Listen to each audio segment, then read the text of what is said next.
Google के साथ जियो का ग्लोबल गठजोड़। हिंदुस्तान में हिलने लगी चीन की जड़ें। दोस्तों, भारत और चीन के बीच चल रहे तनाव का सबसे ज्यादा नुकसान चीन को ही उठाना पड़ रहा है। चीन भले ही दुनिया में अपनी ताकत का ढिंढोरा पीट रहा हो, लेकिन भारत उसको सरहद पर तो चुनौती दे ही रहा है, साथ ही उसे आर्थिक तौर पर भी चोट पहुंचा रहा है। अभी हाल ही में भारत ने चीन के 59 ऐप्स को बैन किया था, जिसमें टिकटॉक और यूसी ब्राउजर शामिल थे। इन दोनों ऐप्स के दुनिया में सबसे ज्यादा यूजर्स भारत में ही थे। हालांकि ये अकेला झटका नहीं था। इससे पहले भारत ने चीनी कंपनियों को दिए गए अपने सभी सरकारी ठेके वापस ले लिए थे। वहीं 5G के लिए भारत हुआवे कंपनी को पहले ही झटका दे चुका है, लेकिन भारत की सबसे बड़ी कंपनी यानी रिलायंस जियो ने चीन के ताबूत में वो आखिरी कील भी ठोकने की तैयारी कर ली है, जिसके लिए रिलायंस जियो ने गूगल के साथ गठजोड़ कर लिया है।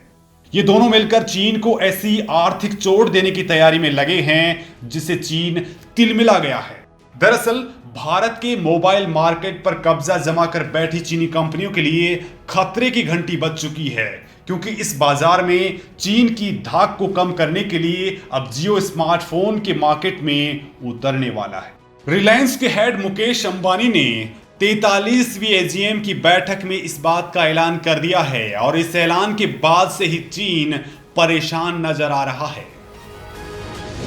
जियो गूगल की डील से सदमे में चीनी कंपनियां।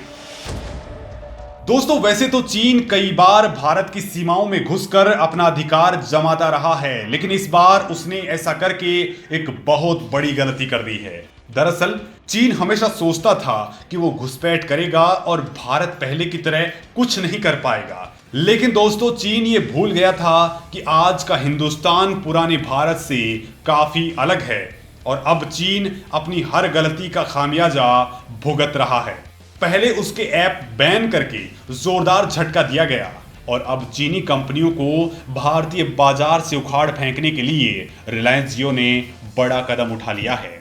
दरअसल रिलायंस जियो की 43वीं एजीएम में रिलायंस के चेयरपर्सन मुकेश अंबानी ने कई ऐलान किए। इसमें सबसे बड़ी और महत्वपूर्ण घोषणा रिलायंस जियो और गूगल की भागीदारी की रही है। दरअसल गूगल रिलायंस जियो में 33,000 करोड़ रुपए का इन्वेस्टमेंट करेगा। इसके बाद जियो और गूगल दोनों मिलकर एंड्रॉयड बेस्ड एक किफायती फोन बाजार में लॉन्च करेंगे, जो इंडियन मार्केट में मौजूद चीनी फोन से बेहतर और सस्ता होगा। इस खबर के बाद से ही चीनी कंपनियों के तोते उड़ गए हैं। चीन का भारतीय मोबाइल उद्योग और बाजार में दबदबा रहा है, लेकिन जियो को बाजार का समीकरण बदलने के लिए ही जाना जाता है। जियो जब से बाजार में आया है, तब से भारत में इंटरनेट, डेटा और कॉलिंग की दरों में जोरदार क्रांति देखने को मिली है। यहां तक कि भारत में पहले से पैर जमाए कंपनियों के पैर भी उखड़ गए थे। अब रिलायंस जियो के स्मार्टफोन मार्केट में उतरने की तैयारी है, और इसके लिए जियो ने गूगल और क्वालकॉम के साथ भागीदारी की है, जिससे भारतीय बाजार में अपना पैर जमा चुकी चीनी मोबाइल कंपनियां सदमे में आ गई हैं। दिग्गज टेक कंपनियों से जियो ने मिलाया हाथ। जियो ने अफोर्डेबल स्मार्टफोन बनाने के लिए दुनिया की दिग्गज टेक कंपनियों के साथ साझेदारी की है। मसलन क्वालकॉम और इंटेल सेमीकंडक्टर या चिप बनाने की अव्वल टेक कंपनियां हैं जिन्होंने जियो प्लेटफॉर्म में निवेश किया है। वहीं गूगल, जो ऑपरेटिंग सिस्टम विकसित करने में सबसे आगे खड़ी नजर आती है। जियो खुद एप्स में सबसे आगे है, साथ ही टेलीकॉम सेक्टर में काफी सफल कंपनी है, और भारत में जियो का बड़ा यूजर बेस है। इन सभी कंपनियों के साथ मिलकर जियो 4G और 5G स्मार्टफोन्स का निर्माण करेगा।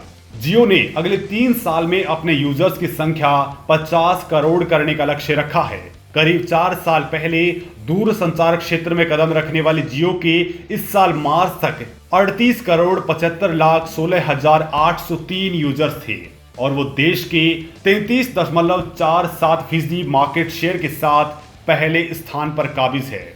दरअसल जियो की नजर सस्ते स्मार्टफोन्स को लेकर 35 करोड़ 2G यूजर्स पर है, जिन्हें सस्ते स्मार्टफोन और इंटरनेट डेटा की मदद से जियो प्लेटफॉर्म से जोड़ने की कोशिश है। भारतीय मोबाइल मार्केट पर है चीन का कब्जा। रिसर्च फर्म काउंटर पॉइंट की रिपोर्ट के मुताबिक साल 2020 की पहली तिमाही यानी जनवरी से मार्च के बीच भारतीय स्मार्टफोन मार्केट में चीनी कंपनियों की हिस्सेदारी 70% से ज्यादा है। मतलब ये है कि 100 में से 70 लोगों के पास चीन के स्मार्टफोन्स हैं। देश के टॉप 5 स्मार्टफोन ब्रांड्स में से 4 चीन के हैं। इसमें सबसे ज्यादा 30% मार्केट शेयर Xiaomi का है। वहीं दूसरे नंबर पर 17% मार्केट शेयर के साथ चीनी कंपनी Vivo है। अगर टॉप 5 स्मार्टफोन कंपनियों की बात करें तो इस लिस्ट में केवल साउथ कोरियन कंपनी सैमसंग ने अपनी जगह बना रखी है, जिसका मार्केट शेयर भारत में 16% है। भारत का स्मार्टफोन मार्केट करीब 2 लाख करोड़ रुपए का है। इसमें से ज्यादातर शेयर चीनी कंपनियों का है, जबकि टॉप 5 में कोई भारतीय कंपनी नहीं है। अब जियो चीन के इसी कब्जे को खत्म करना चाहता है। देश में वैसे भी चीन के खिलाफ माहौल बना हुआ है। लोग चीनी सामान का बहिष्कार कर रहे हैं और अगर ऐसे समय में जियो स्मार्टफोन बाजार में सस्ते और बेहतर मोबाइल फोन उतार देता है तो इसका सबसे ज्यादा नुकसान चीनी कंपनियों को ही होगा। जियो के ऐलान के बाद से ही चीनी कंपनियों की धड़कन बढ़ी हुई है। दरअसल जियो के बाजार में उतरते ही बाजार के समीकरण बदल सकते हैं। बाजार में नई क्रांति के जियो के इतिहास से सभी परिचित हैं, लिहाजा अब स्मार्टफोन मार्केट में जियो के गूगल के साथ उतरने से बाजार में बड़े उथल पुथल की उम्मीद की जा रही है।